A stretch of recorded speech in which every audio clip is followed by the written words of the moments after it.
Hey guys, welcome to mister Viswa car. நான் உங்கள் விஸ்வநாதன்.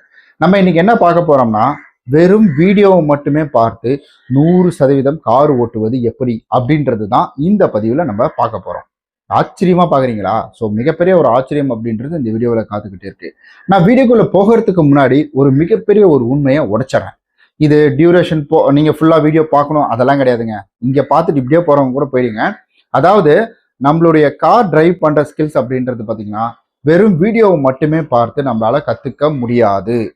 வெறும் வீடியோவை மட்டுமே பார்த்து நம்மளால வந்துட்டு ஒரு காரை ஃபுல்லா டிரைவ் பண்ண முடியாது. அதாவது வீடியோ மட்டுமே பார்த்து நான் என்ன பண்ண போறேன், அது மாதிரி கேமிங் விளையாண்டு நான் என்ன செய்ய போறோம்னா நேரா ஆர்டிஓ ஆஃபீஸ் போயிட்டு என் கார் எடுத்துட்டு போயிட்டு அப்ளை பண்ணி நான் லைசன்ஸ் வாங்க போறேன். ஸோ அதுக்கான வாய்ப்புகள் கிடையாது. ஸோ இது முழுக்க முழுக்க ப்ராக்டிக்கல் டெஸ்டிங் இல்லாம நம்மளால எதுவுமே பண்ண முடியாது. அப்புறம் என்னத்துக்கு இந்த வீடியோ அப்படின்னு நீங்க கேட்கலாம்.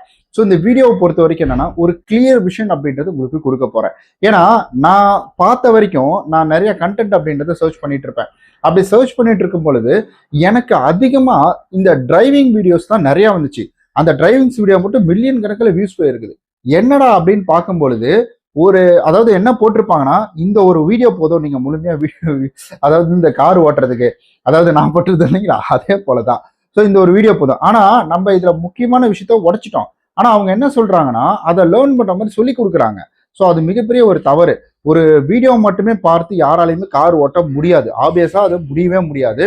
ஸோ அப்புறம் இந்த வீடியோவில் நம்ம பார்க்க போறது என்னன்னு கேட்டீங்கன்னா, இப்போ ஒரு கார் அப்படின்றதுல நீங்க ரொம்ப சிம்பிள் பேசிக் விஷயங்களை தெரிஞ்சுக்கோங்க.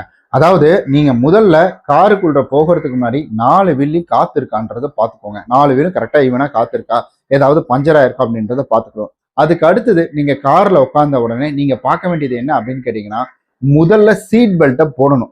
சீட் பெல்ட்டை போட்டுட்டு அதுக்கு அடுத்தது தான் நீங்க வண்டி ஆன் பண்ற அந்த ஆப்ஷனுக்குள்ளேயே போகணும். அதுக்கு முன்னாடி உள்ள ஏதாவது டஸ்ட் இருக்கா, ஏதாவது பூச்சி, ஏதாவது ரொம்ப நாள் நிறுத்தி வண்டி எடுக்கிறீங்கன்னா பூச்சி போட்டு இருக்கான்னு பாத்துக்கோங்க. ஸோ நம்ம கார்ல உட்கார்ந்துட்டு அடுத்தது நீங்க என்ன செய்யணும் அப்படின்னு கேட்டீங்கன்னா, சீட் பெல்ட்டை மாட்டிடணும். ஸோ ஃபர்ஸ்ட் ப்ரிஃபரன்ஸ் அப்படின்றது பாத்தீங்கன்னா நீங்க சீட் பெல்ட்டுக்கு தான் கொடுக்கணும். சீட் பெல்ட்டை மாட்டிட்டு கூட வர்றவங்க சீட் பெல்ட்டை மாட்ட சொல்லிட்டு 4 விண்டோஸையும் இறக்கி விட்டுருங்க. 4 விண்டோஸையும் இறக்கி விட்டுட்டு நீங்க வண்டியில வந்து சாவியை போடுங்க. சாவியை போட்டுட்டு இங்க ஏசி இருக்கு பாத்தீங்களா, அது ஆன் ஆயிடும். ஏசினா உங்க கம்ப்ரஸர் ஆன் ஆகாது, அது இன்ஜின் ஆன் ஆனாதான் ஆன் ஆகும். ஏசி ஃபேன் மட்டும் ஆன் ஆயிடும். ஸோ அந்த ஃபேனை நீங்க கொஞ்சம் வந்து அதிகமா வைங்க. உள்ள இருக்கிற காற்றையே வந்து ரீசர்க்குலேஷன் உள்ளேயே அப்படியே ரொட்டீன் பண்ற மாதிரி வந்து தயவு செஞ்சு பண்ணாதீங்க. அடுத்தது உள்ள இருக்கிற காற்று வராம வெளியில இருக்கிற காற்றை உள்ள இழுக்க வச்சுட்டு ஸோ ஃபுல்லா ஜன்னலை திறந்து விட்டுட்டு முடிஞ்சா 4 டோரை கூட திறந்துக்கோங்க. நீங்க ரொம்ப நாள் கழிச்சு வண்டி எடுக்கிறீங்க இல்லைங்க, ஒரு 4 நாளைக்கு முன்னாடி தான் நிறுத்திட்டு போனேன் அப்படின்னா வெறும் 4 விண்டோஸ் மட்டும் இறக்கி விட்டாலே போதுமான ஒண்ணுதான். அதை இறக்கி விட்டுட்டு முதல்ல அந்த ஃப்ரெஷ் ஏர் அப்படின்றது உள்ள வரணும். நிறைய பேருக்கு கார்ல ஏறின உடனே தலைவலிக்கும். ஏன்னு கேட்டீங்கன்னா, அவங்க என்ன பண்ணுவாங்கன்னா டோர் மூடியே இருக்கும், வண்டியை ஸ்டார்ட் பண்ணுவாங்க, வண்டி அப்படியே எடுத்துட்டு போய்கிட்டே இருப்பாங்க.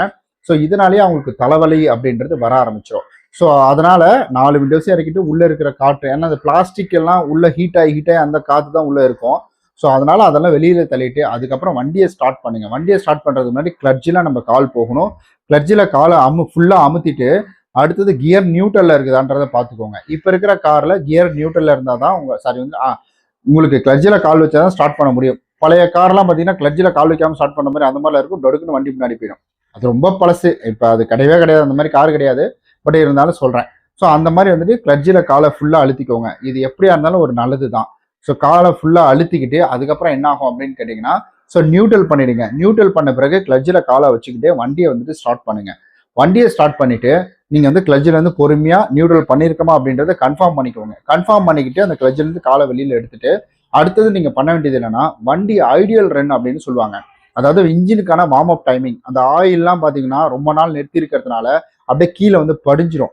அந்த படிஞ்சதுனால என்னாங்கன்னா மேல அந்த பேரிங்லாம் இருக்கு பாத்தீங்களா, அந்த பேரிங் உள்ள வந்துட்டு சுத்துற மிஷின் எல்லாமே ட்ரையா இருக்கும்.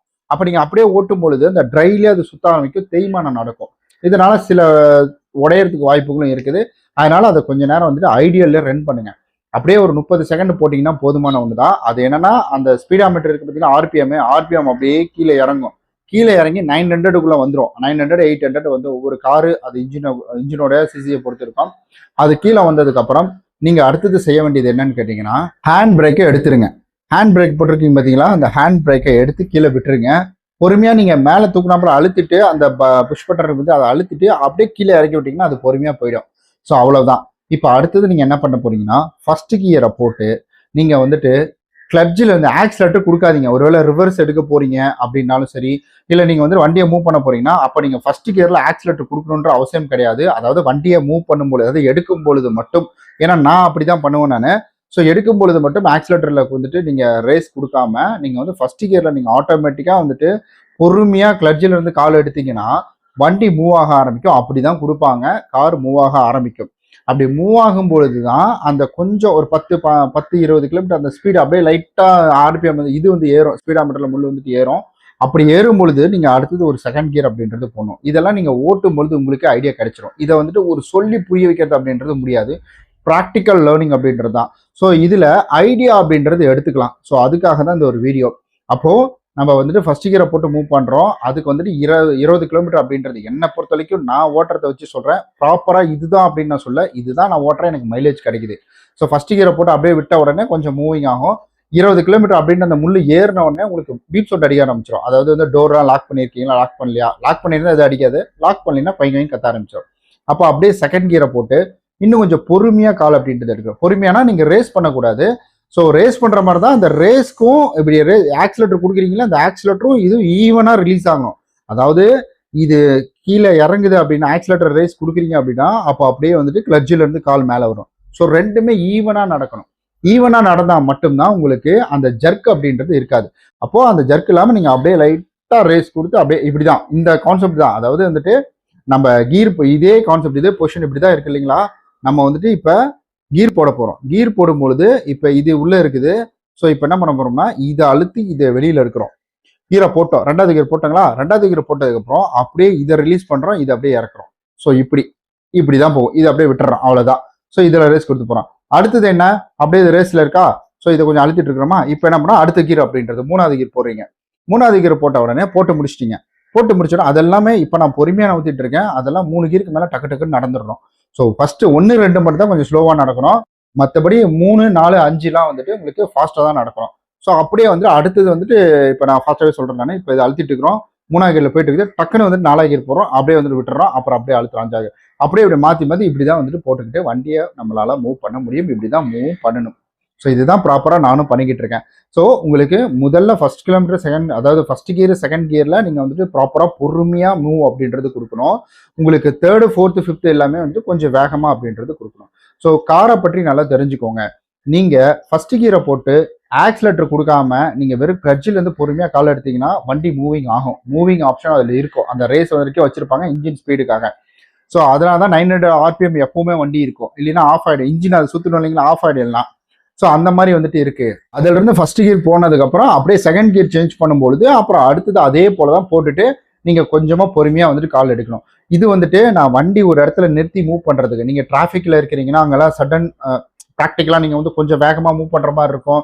கொஞ்சம் வந்துட்டு ஃபாஸ்ட்டாக அந்த சிக்னலுக்கு தகுந்தாற போல் பின்னாடி ஒரு ஆம்புலன்ஸ் நின்றுருக்குன்னா டக்குன்னு நம்ம மூவ் பண்ணணும். அந்த மாதிரி விஷயங்கள்லாம் அங்கே நடக்கும். அப்போ நீங்கள் போட்டு கீரை போட்டு அப்படியே பொறுமையாக, அதுக்காக தான் சொல்கிறேன். ப்ராக்டிக்கலாக நீங்கள் வந்துட்டு வண்டி உங்களுக்கு வந்து டிரைவிங் கிளாஸ் போகாமல் உங்களால் வந்துட்டு ஒரு 80% டிரைவிங் அப்படின்றத கற்றுக்க முடியாது. நீங்கள் டிரைவிங் கிளாஸ் போனால் தான் 80% டிரைவிங். கார் வாங்கிட்டீங்கன்னா தான் 100% டிரைவிங் அப்படின்றது. ஸோ இந்த ப்ராப்பரில் தான் நம்ம பண்ண முடியும். இப்படி தான் நம்ம கார் ஓட்ட கற்றுக்கணும். அதே போல் ரிவர்ஸ் கியருக்கும் அதே தான். ஃப்ளாட் சர்ஃபேஸில் இருக்குது அப்படின்ற பட்சத்தில் நீங்கள் ரிவர்ஸ் கியருக்கு நீங்கள் வந்துட்டு பெருசாக ஆக்சிலேட்டர் கொடுக்கணுன்ற அவசியம் கிடையாது. ஏன்னா ரிவர்ஸ் கியர் அப்படின்றது பொறுமையாக மூவ் பண்ணுறது தான். படத்தில் வர்ற மாதிரி வந்து ஒய் அப்படின்லாம் பண்ணக்கூடாது. ஸோ ரிவர்ஸ் கியர் ஒருவேளை உங்கள் வண்டியில் வெயிட் அதிகமாக இருக்குது, ஒரு 5-6 பேர் இருக்காங்கன்னா அப்போ நீடட் இருந்தாலும் ஃப்ளாட் சர்ஃபேஸில் வந்துட்டு அது போயிடும். அது மேட்டில் ஏற்றுற மாதிரி இருந்தால் கஷ்டம். ரிவர்ஸ் கியரில் மேட்டில் ஏற்றுறது, அதாவது ரிவர்ஸில் ஒரு சிலர்லாம் ஏற்றுவாங்க பாருங்க. ஓரளவுக்கு இந்த மேடு அப்படின்றது ஓகே தான். இப்படி இருக்கும் பார்த்தீங்களா, இப்படி ஏற்றி நிறுத்துறது ஓகே தான். பட் இங்கே மலை மாதிரி இருக்கு பார்த்தீங்களா, மலையில் நான் ரிவர்ஸ்லேயே போகிறேன் அப்படின்னு அதெல்லாம் வாய்ப்பே கிடையாது. ஆஃப் ஆகிடும். அந்த மாதிரி நம்மளால் ஓட்டவும் முடியாது. ஸோ இதுதான் ஒரு பேசிக் அப்படின்றது ஒரு காரனுடையது. உங்களுக்கு ப்ராக்டிக்கல் எக்ஸ்பிளனேஷன் அப்படின்றது வேணும்னா சொல்லுங்கள், நான் இதை பற்றி தனியாக ஒரு வீடியோ அப்படின்றத வந்துட்டு போடுறேன். ஸோ இதை சொல்லி ஆகணும் அப்படின்றதுக்காக தான். ஏன்னா நிறைய பேர் வெறும் வீடியோ பார்த்தே கார் ஓட்டணும்னு நினைக்கிறாங்க. அது முடியாது. நம்ம டிரைவிங் கிளாஸ் போனாலே 80% தான். நம்ம கார் வாங்கினா மட்டும்தான் 100% அப்படின்றத கம்ப்ளீட் பண்ண முடியும். ஏன்னா தினம்தோறும் நீங்கள் கார் ஓட்டினா தான் அந்த லேர்னிங் அப்படின்றது மைண்டில் பதியும். ஓகே கைஸ், இந்த பதிவு பிடிச்சிருந்தா லைக், சப்ஸ்கிரைப், ஷேர், கமெண்ட் எல்லாமே பண்ணிடுங்க. ஸோ கேஜெட்டுக்கான லிங்க் கீழே இருக்குது, வேணும்னா பயன்படுத்திக்கோங்க. பாய்.